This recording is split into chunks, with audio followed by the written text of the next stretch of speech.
विदेशी धरती पर जाकर भारत को बदनाम करना, जो भारत विरोधी शक्तियां हैं उनसे मिलना, ये काम और कोई नहीं, भारत के अपरिपक्व नेता प्रतिपक्ष राहुल गांधी कर रहे हैं। और ये बेहद ही चिंताजनक भी है और भारत के नागरिक इससे आक्रोशित भी हैं। दूसरा बिंदु, पश्चिम बंगाल में जिस तरह से ममता बनर्जी के इशारे पर सांप्रदायिक राजनीति की जा रही है, भगवान राम का अपमान करके हिंदुओं की भावनाओं को आहत किया जा रहा है, इससे हर हिंदू को बहुत पीड़ा भी है और वो आहत भी है।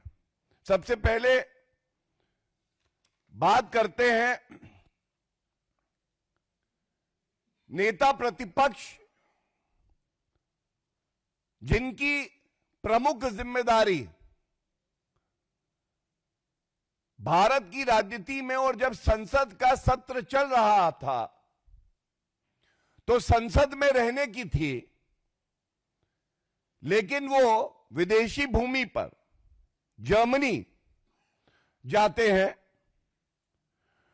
और जर्मनी में हर्टी स्कूल है, वहां पर मिलते हैं कॉर्नेलिया वॉल। ये तस्वीर लेके मैं आया हूं और मैं इसके बाद आपको विस्तृत जानकारी भी दूंगा। ये राहुल गांधी हैं, उनके बगल में है doctor Cornelia wall.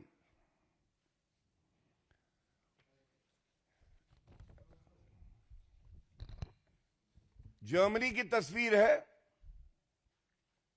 Hearty school में राहुल गांधी जी कॉर्नेलिया वॉल के साथ। अब देखिए, हम सब जानते हैं किस तरह से पहले भी भारत में नकली गांधी नेता प्रतिपक्ष राहुल जी की कितनी बदनामी हुई थी जब गांडोस ये तस्वीर सामने आई थी। राहुल गांधी और जॉर्ज सोरेस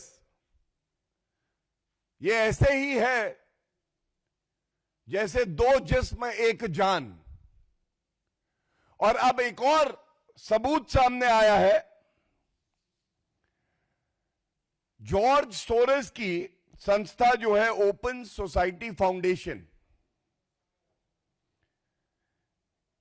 इसी की फंडिंग से सेंट्रल यूरोपियन यूनिवर्सिटी है।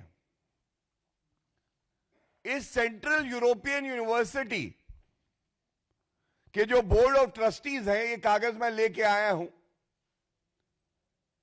ये जॉर्ज सोरेस द्वारा फंडेड है और नीचे जो नाम है members of board of trustees, ये है Cornelia wall, hearty school Berlin.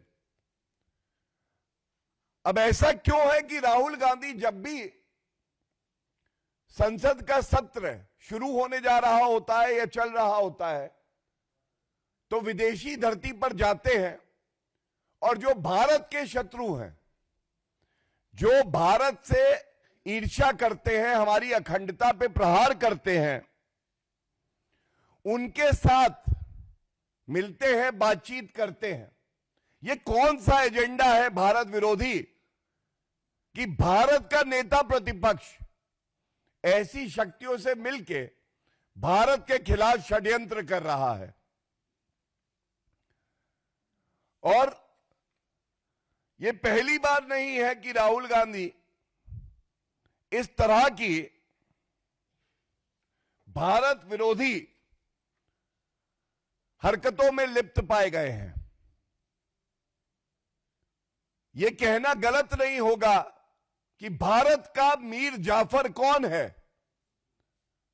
Bharat का मीर जाफर दुखद है कि नेता प्रतिपक्ष राहुल गांधी है। जॉर्ज सोरेस भारत विरोधी बयान देते हैं। हमने देखा किस तरह से भारत में फंडिंग करके आंदोलन हो, कानून व्यवस्था टूटे, भारत की अखंडता पे प्रहार हो, ये जॉर्ज सोरेस करते हैं, लेकिन वो भारतीय नागरिक नहीं है। जॉर्ज सोरेस नेता प्रतिपक्ष नहीं है भारत के। जॉर्ज सोरेस ने संविधान की शपथ नहीं ली है, लेकिन राहुल गांधी ने तो संविधान की रक्षा करने की शपथ ली है। तो ये पूछा जाएगा, ये जो भारत के अंदर के सपोले हैं, इन सपोलों के लिए इलाज होना चाहिए। ये बात आज भारत की जनता कह रही है। जिम्मेदारी दी है भारत के साथ खड़े होने की, और ये इलू इलू कर रहे हैं भारत विरोधी शक्तियों के साथ। और इसी क्रम में मैं आपको बताना चाहूंगा, एक बहुत बड़ा वर्ग है जो कवर फायर देता है अपरिपक्व नेता प्रतिपक्ष राहुल गांधी को। वो हमेशा कहता है राहुल गांधी बचकानी हरकतें कर देते हैं। कुछ लोग कहते हैं अपरिपक्व है, सीख जाएंगे। 55 साल के राहुल गांधी हैं,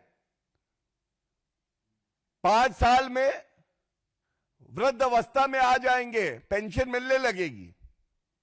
और यह भी बता दें कि जो लोग ये कहते हैं कि वो बचकानी हरकतें कर देते हैं, तो यह स्पष्ट हो गया है राहुल गांधी आदतन ऐसी हरकतें करते हैं, बहुत ही शातिर है। उनके डीएनए में भारत का विरोध है, क्योंकि सत्ता पाने की लालसा है, वो जहरीले हैं। और जो उनके कृत्य हैं, जो अभी मैं उजागर करूंगा, ये एक पैटर्न है। तो ये कहना भी गलत नहीं होगा कि ये भारत से गद्दारी है। एक नेता प्रतिपक्ष का कोई भी कृत्य या वक्तव्य अगर भारत को कमजोर करता है, तो यह बेहद ही शर्मनाक बात है और चिंताजनक बात भी है। अब आप देखिए, यह तस्वीर है, अमेरिका गए, वहां की लॉ मेकर इल्हान ओमर से मिले। ये अभी कुछ ही समय पहले की बात है। ये इल्हान ओमर क्या कहती है? इल्हान ओमर कहती है कि भारत ने गैर कानूनी तरीके से कश्मीर पर कब्जा कर रखा है। क्या मजबूरी है? क्या यह जरूरी है? क्या मंशा है नेता प्रतिपक्ष की कि वो इल्हान ओमर से मिल रहे हैं, जो हमारे कश्मीर को, जो भारत का अखंड हिस्सा है, उसको कहती है कि जबरन कब्जाया हुआ है। ये दूसरी तस्वीर है मुशीफिकुल हसन फजल, मुशीफिकुल फजल। ये देखिए, ये क्या कहते हैं? ये जमाते इस्लामी को आगे बढ़ाते हैं। राहुल गांधी देखिए साथ है उनके, और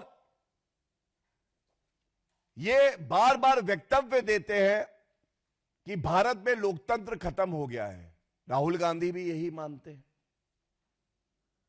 तो जमाते इस्लामी जो भारत में प्रतिबंधित है, बैंड है, उसके साथ जो व्यक्ति कारोबार करता है, उसको आगे बढ़ाता है, उसके साथ राहुल गांधी क्या कर रहे हैं। और इसी के साथ आप याद करिए, देखिए ये भी वही तस्वीर है मुशफिकुल फजल की, और उनके साथ बीच में देखिए राहुल गांधी भी हैं, और ये सैम पिट्रोडा, सैम अंकल। अब ये सैम अंकल जब जर्मनी जाते हैं राहुल गांधी, तो वहां भी होते हैं। और ये सैम अंकल कौन है? भूलिएगा मत, अभी कुछ समय पहले सैम अंकल ने हर भारतीय नागरिक की अपमानित करने का प्रयास किया और कहा east Indians they look like Chinese, east Indians look like Chinese and south Indians look like Africans. और जब भारतीय जनता पार्टी ने पुरजोर तरीके से इस मुद्दे को उठाया था तो एक ढोंग रच के राहुल गांधी और कांग्रेस पार्टी ने कहा था सैम पिट्रोडा को उनके पद से हटा दिया गया है। तो जब हटा दिया गया था तो हर विदेशी दौरे पर राहुल गांधी के सैम अंकल सैम पिट्रोडा क्या कर रहे हैं, इसकी जवाबदेही किसकी है? कृपया करके यह बता दीजिए। और इसके साथ एक बात मैं और कहूंगा, ये बार बार अभी कोलंबिया गए राहुल गांधी, अक्टूबर 2025 की ही बात है। तो क्या कहा राहुल गांधी ने? राहुल गांधी बोले there is a wholesale attack on democracy in India. थोक में भारत के लोकतंत्र पे प्रहार हो रहा है। लेकिन यह प्रहार अगर आप कह रहे हो रहा है तो ये तो विदेशी भूमि से नेता प्रतिपक्ष नकली गांधी खुद राहुल गांधी कर रहे हैं। कैम्ब्रिज यूनिवर्सिटी, राहुल गांधी कहते हैं जो मूल ढांचा है भारत के लोकतंत्र का उस पर प्रहार हो रहा है। और लंदन में थे तो उन्होंने यहां तक कह दिया कि भारत की मीडिया जो चौथा स्तंभ है, भारत की न्यायपालिका और भारत की संसद, अब ये प्रहार हो रहा है और खत्म हो गई है। भारत का लोकतंत्र खत्म हो गया। इंडियन स्टेट के खिलाफ राहुल गांधी कहते हैं लड़ाई लड़ो। तो ये कहना गलत नहीं होगा, ये जो विदेशी धरती पर जाते हैं छुप छुप के, भारत की जनता को भी लगता है हो सकता है राहुल गांधी हफीज सईद से मिले। हफीज सईद तो तारीफ कर चुका है राहुल गांधी की। जाकिर नाइक से मिल रहे हो। 50 लाख रुपए रिश्वत ली है कांग्रेस पार्टी ने जाकिर नाइक से। मोहब्बत का मसीहा बताया दिग्विजय सिंह ने। इसीलिए यह चिंताजनक है, ये जितनी शक्तियां हैं जो भारत आगे बढ़ रहा है, श्री नरेंद्र मोदी जी के नेतृत्व में मजबूत हो रहा है, चौथी सबसे बड़ी अर्थव्यवस्था है आज विश्व में, इससे नाखुश है तो वो राहुल गांधी स्वयं, नकली गांधी परिवार और जो विदेशी शक्तियां हैं, ये एक तरफ, और दूसरी तरफ भारत के 140 करोड़ लोग, आदरणीय प्रधानमंत्री श्री नरेंद्र मोदी जी का नेतृत्व, और इसके साथ हमारा मीडिया, जो 3 हमारे प्रमुख अंग हैं, लेजिस्लेचर, एग्जीक्यूटिव एंड जुडिशरी, ये एक साथ खड़ा है। और मैं अंत करूंगा इतना ही कह के कि भारत की छवि को धूमिल करना, झूठे आरोप लगाना अब राहुल गांधी का चरित्र बन गया है। और ये जैसे कहा जाता है, कहावत है कि कुत्ते की पूंछ जो है वो टेढ़ी है तो सीधी नहीं हो सकती है। तो जिसकी आदत हो जाए इस तरह के बयान देने की भारत विरोधी, वो ये देता रहेगा। लेकिन ये कहना गलत भी नहीं होगा कि जॉर्ज सोरोस की पूंछ कौन है, पूछता है भारत।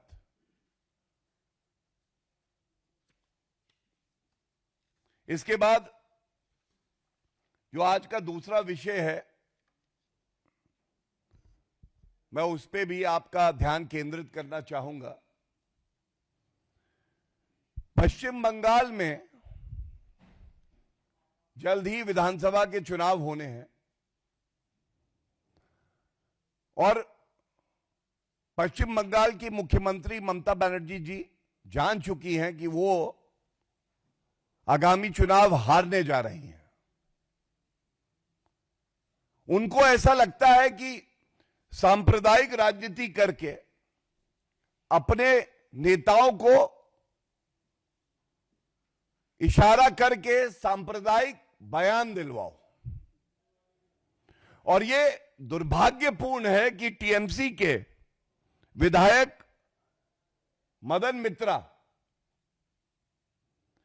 इनका वक्तव्य आता है जिससे करोड़ों करोड़ों हिंदू आहत हुए। हर कोई चिंतित है कि ऐसा क्यों है कि ममता बनर्जी और उनके नेता, जो हिंदू मान्यता है, जो हिंदुओं के आस्था के प्रतीक हैं, उनका आदर नहीं करते, सम्मान नहीं करते। मदन मित्रा ने ममता बनर्जी के इशारे पर कहा, प्रभु राम हिंदू नहीं है, मुसलमान है। और यहां रुके नहीं, दबाव बहुत होगा ममता बनर्जी का। वो कहते हैं प्रभु श्री राम जी का सरनेम क्या है, किसी को पता है? तो ये सोच आती कहां से है? तो हमें थोड़ा पीछे जाना होगा। ममता बनर्जी स्वयं वो हैं, 2019 की बात है, हर हिंदू अनुयायी जय श्री राम कह के गर्व महसूस करता है। ममता बनर्जी अपनी गाड़ी में बैठकर कहीं जा रही थी। पश्चिम बंगाल का एक निवासी कहता है जय श्री राम। ममता बनर्जी को गुस्सा आता है, गाड़ी रुकवाती है, उतरती है और उससे कहती है जय श्री राम बोला तो तेरी चमड़ी उधेड़ दूंगी। हमने देखा कैसे महाकुंभ के दौरान उसको मृत्यु कुंभ बुलाया ममता बनर्जी जी ने। आज सवाल यह पूछा जाएगा, ये जो सोच है कि हिंदुओं को द्वितीय श्रेणी का नागरिक समझती है ममता बनर्जी, इसके खिलाफ पूरा देश आज आवाज उठा रहा है। क्या ममता बनर्जी जी में इतनी हिम्मत है या उनके किसी नेता में? किसी और धर्म के ईश्वर और इष्ट के लिए इस तरह का बयान दे दें? सर तन से जुदा हो सकता है, लेकिन क्योंकि हिंदू सहिष्णु है तो आप हमारे भगवान, हमारे देवी देवताओं का अपमान कराते रहते हैं। और मैं ये कहना चाहता हूं, क्या इस मुद्दे पर जिससे सभी हिंदू आहत हैं, एक बार भी ममता बनर्जी का वक्तव्य आया कि वो इसकी निंदा करती हैं? क्या अपने विधायक मदन मित्रा को पार्टी से निष्कासित किया? क्या कोई कानूनी कार्रवाई, एफआईआर हुई?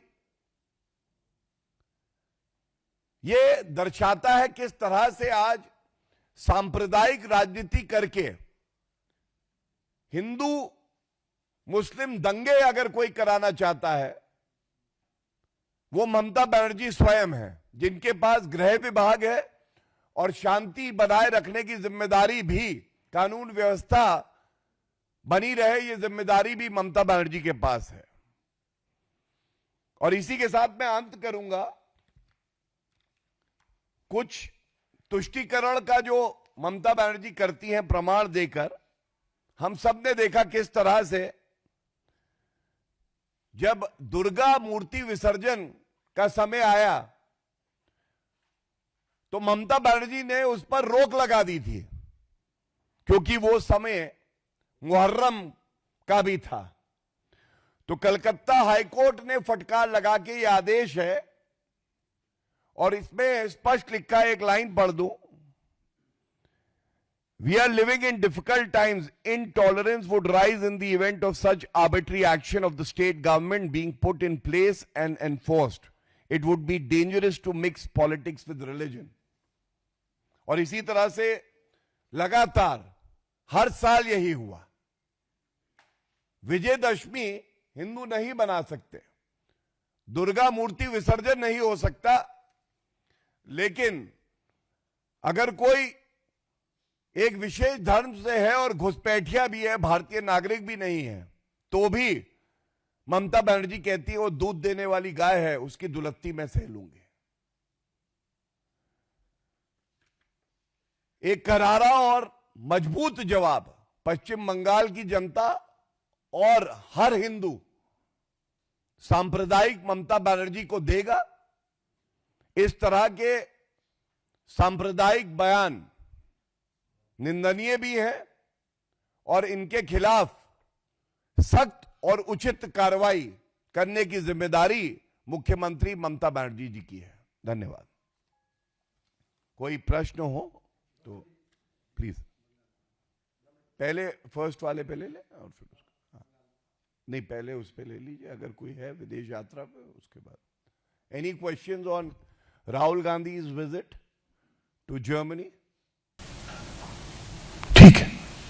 बंगाल पर मेरा सवाल है कि इसके पहले टीएमसी के एक और विधायक हैं जो हुमायूं कबीर ने बाबरी मस्जिद जो वहाँ बनवानी शुरू की और कहा, आप कह रहे हैं कि हम बाबर की निंदा करते हैं, कल उनका बयान आया। दूसरा अभी मनन मिश्रा का बयान, क्या लगता है, आप कह रहे हैं कि ममता के इशारे पर उनके सारे नेता क्या चुनाव, इस वजह से ममता ये सब करवा रही है, क्या चुनाव निकालने के लिए या जो आप कह रहे हैं ममता के इशारे पर उनके सारे नेता कर रहे हैं, क्योंकि हुमायूं कबीर अब पलट गए हैं अपने बयान। देखिए, हमें बिल्कुल स्पष्ट एक बात होनी चाहिए कि एक तरफ संतुष्टिकरण की राजनीति है, जो आदरणीय श्री नरेंद्र मोदी जी विकास कार्य करके हर किसी का सशक्तिकरण करके जमीन पर उतार के दिखा चुके हैं। दूसरी तरफ तुष्टिकरण की राजनीति है जो ममता बनर्जी जी कर रही है, और इसका जवाब पश्चिम बंगाल की जनता भी देगी और भारत की जनता भी देगी। जो पहले विषय पे प्रेस वार्ता करी है उसमें एक बहुत ही अहम बिंदु है जो आपके समक्ष रखना चाहूंगा। जो नेता प्रतिपक्ष हैं राहुल गांधी, वो 5 दिन की विदेश यात्रा पर जाते हैं, और अगर आप देखें इस यात्रा में वो किस किस से मिले हैं, नेता प्रतिपक्ष को चाहिए कि वो जानकारी सार्वजनिक हो, ये तो हर देशवासी का अधिकार है। तो ये जानकारी ना कांग्रेस द्वारा ना राहुल गांधी जी की एक्स टाइमलाइन पे होती है। कुछ छोटी मोटी मीटिंग, जैसे गाड़ी में बैठ गए, भारत की बदनामी करी, कहा कि मैन्युफैक्चरिंग जो है भारत में खत्म हो रही है, और जिस देश में होते हैं उस देश की बात करते हैं, वो अच्छा लगता है, भारत बुरा लगता है। और इसी के साथ दूसरी तरफ आप देखिए किस तरह से 5 दिन में 2-3 छोटी मोटी मीटिंग कवरअप के लिए करते हैं राहुल गांधी। और जैसा मैंने कहा कि अंदर खाने किन भारत विरोधी शक्तियों से मिल रहे हैं, यह बात आज पूरे देश में हो रही है, जिसका मैंने एक उदाहरण आपको दिया डॉक्टर कॉर्नेलिया वॉल के तस्वीर के साथ। अब दूसरी तरफ देश के यशस्वी आदरणीय प्रधानमंत्री श्री नरेंद्र मोदी जी हैं। 3 दिन की विदेश यात्रा पे वो जाते हैं, करीब 100 मीटिंग होती है, 100 मीटिंग करते हैं, और हर मीटिंग का एजेंडा केवल एक है कि भारत का विकास हो, भारत की मैत्री सभी देशों से और गहरी और बेहतर हो। और हमने देखा किस तरह से आदरणीय प्रधानमंत्री जी आज विश्व के सबसे सम्मानित नेता, उन्हें 29 देश ऐसे हैं जिन्होंने सर्वोच्च नागरिक सम्मान दिया है। अभी हमने देखा इथियोपिया में भी उनको सर्वोच्च नागरिक सम्मान मिला। तो जब आदरणीय प्रधानमंत्री श्री नरेंद्र मोदी जी विदेशी यात्रा पे जाते हैं तो भारत का यश सम्मान बढ़ता है, सकारात्मक ऊर्जा होती है। और दूसरी तरफ जब नेता प्रतिपक्ष जाता है तो वो भारत को स्वयं अपमानित करने का कुंठित प्रयास करता है। वो कहता है कि लोकतंत्र भारत में खत्म हो गया है। ये जो कॉन्ट्रास्ट है ये आज भारत की जनता भी देख रही है और ये मैं जरूर आपके संज्ञान में लाना चाहता हूं। धन्यवाद। यस, कांग्रेस नेता है राशिद अल्वी, उन्होंने बांग्लादेश में जिस तरह की हिंसा हो रही है उसको लेकर कहा है कि प्रधानमंत्री को बचाने के लिए भारत की सरकार जो है वो ऐसा काम कर रही है जिस तरह से हिंदू की वहां हत्या हुई और हम घुसपैठी हटाने की बात करते हैं और पूर्व पीएम को यहाँ पनाह दे रखी है। ये ऑल्सो सेड कि शेख हसीना को यहाँ पे दे रखी है, इस वजह से ऐसा हो रहा है। देखिए, सबसे पहले तो मैं ये बिल्कुल स्पष्ट कर दूं कि जब भी बात आएगी भारत के नागरिकों की और हिंदुओं की जो अल्पसंख्यक हैं पूरे विश्व में कहीं भी, तो सबसे अग्रणी भूमिका, सबसे मजबूत भूमिका कोई निभाता है तो आदरणीय प्रधानमंत्री श्री नरेंद्र मोदी जी और हमारी सरकार। लेकिन जब कोई ऑनगोइंग सिचुएशन होती है तो हर नागरिक और नेता का एक और कर्तव्य भी होता है कि इन सब मुद्दों पर वो ज्यादा वक्तव्य ना देते हुए भारत की चुनी हुई सरकार पर भरोसा रखे। अक्सर पाया गया है कि कांग्रेसियों के वक्तव्य से परिस्थितियां भारत के पक्ष में नहीं रहती और कांग्रेस पार्टी के नेताओं की तो यह आदत है, अभी जो मैंने राहुल गांधी की भी बात करी, इसलिए इतना ही कहूंगा, एक संवेदनशील मुद्दा है, इस पे संयम बरतना चाहिए हर नागरिक को और कांग्रेस पार्टी के नेताओं को।